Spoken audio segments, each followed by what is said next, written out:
Well, my name's Harley Hay, and I'm one of the few born and raised, a B&R in Red Deer, Alberta. I've wanted to be a filmmaker since I was a teenager. I had a great childhood in Parkvale and Eastview. I went to Lindsay Thurber. Played in a band professionally after that, on the road for a number of years. Played all through high school. Played through 6 years of university. That was my way to get through university, was to play in a series of really bad wedding bands, and had a lot of fun. But there was, at that time, back in the, should I say, the 70s, there were no film schools, so to speak of, at least nowhere near where we are now. So I applied at UCLA Film School, and I had a conditional acceptance, and turned it down in favor of going on the road with the band and playing music. And I've always looked back at that as a question mark in my life. I would have been there around about the time that Francis Ford Coppola was there, and George Lucas and Steven Spielberg. But anyway, you know, you can always have these what ifs, and that doesn't do you any good. I'm happy with the way I went, though. We had a really good time, and so I got my teaching degree, taught English at Lindsay Thurber for just a year, and then 2 years at Red Deer College. And it was around about that time that I really started to get back into film. As a teenager, I had bought a little Super 8 camera and then a 16mm camera and made my own films. But they were very expensive to do, and nowhere to show them. So I guess what I'm saying is, all through all my music, my education, my career, it's always been foremost in my mind that I wanted to be a filmmaker. For me, I guess the magic of film began when I was an early teenager, or even before that. And it began with the films at Paramount Theatre, where it used to have a balcony. It was downtown Red Deer. And we used to go every Saturday, and they had a serial, which was a short film, in front of the main feature. And sometimes they were the best thing about the whole day. And I just got captivated by the stories that were told on film. And I just sat there on that balcony and said, I want to do that. That's what I want to do. I want to tell those stories on film. For me, it wasn't all the dark side, the Vincent Price, the, you know, that side of things. I was a sucker for the real sappy Hollywood stuff. You know, the Doris Day stuff, Music Man, all of those good, feel-good movies. And I don't know whether that's a flaw in me or not. Some of my film friends, we have great arguments about the art of film, and this is too commercial and this is not. But to me, that was the magic. That's what captured me, was the stories, whether it was Disney films or, you know, any of your mainstream films. The reality, and some would say the sad reality, of being a filmmaker, or trying to be a filmmaker, or an artist for that matter, in a place like Red Deer, or any smaller city for that matter, is that it's very hard to make a living. It's what your soul wants to do, but you're constantly fighting the reality of making a living.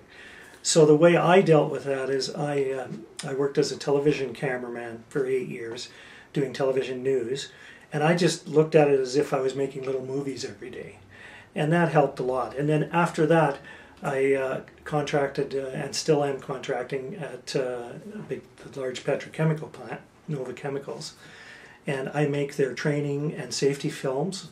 I do their photography for their website and for their newsletters, and write scripts, safety scripts, and so on for them. So. And that's kind of a 3-day-a-week thing, and it has been since the 90s. So that's my anchor contract, and without that, I wouldn't be able to be making these films. If I had tried to rely on just making short films and writing scripts and writing books, I simply couldn't do it as a living.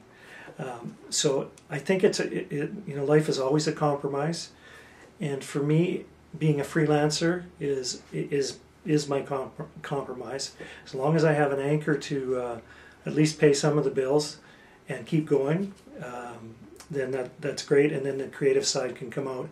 I guess the downside is you know, I think my retirement date is probably set to be when I'm about 101. So when you're a freelancer, there's no pension, there's no benefits, there's no health care. And I have a family of 4, so I raised 2 children, but you know, I don't think I'd do anything different. It's been a great time being creative. The artist in Red Deer, that's an interesting topic.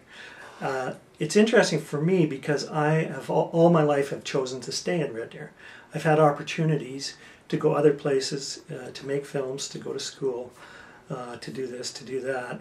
And I've done that on a temporary basis, but I've always wanted to stay in Red Deer. And sometimes I don't know whether that's the best thing that ever happened to me or the worst decision I ever made. Because it's very difficult to be an artist in a smaller city. And Red Deer's getting bigger and it's getting better, but it's still a real chore to make something like a film in a place like Red Deer. The relatively new motion picture arts program at the Red Deer College really helps because you have a ready source of interested and talented people to help you make your films. But the thing I like about making films in a small town is you can do it without all the red tape and rigmarole it takes to make a film in a big city. You know, getting streets blocked off and this and that. You can just go and get your little cast and crew, go downtown, ask a couple of permissions, and go and make your film. And besides, it's a beautiful, you know, lots of things to choose from in terms of scenes and scenic, you know, landscape. So you know, Red Deer is great for that. On the downside, it's not what you would call the center of the universe when it comes to film or art for that matter. So in this digital age, it's helping a lot, the internet and so on. It's becoming a small, a global village, but Red Deer, it's almost still to the point where you must leave Red Deer to become successful. Making films is a process unlike any other. First of all, it's by very nature, it's collaborative. It has to be collaborative. No matter how much it's your vision, it's your script, it's your camera, it's your ideas and your sort of project, you still need other people to make films with you, unless it's a single documentary or something like that. But I'm talking about narrative films.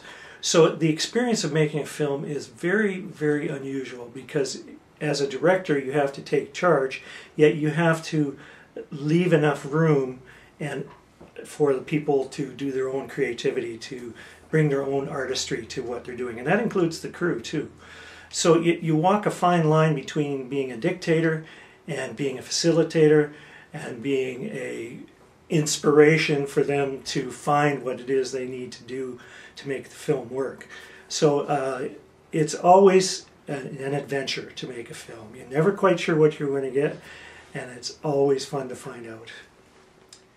In terms of filmmaking personally, we finally got started into real filmmaking with Larry Reese and Don Armstrong at the college in 1996 when we made Naked Frailties.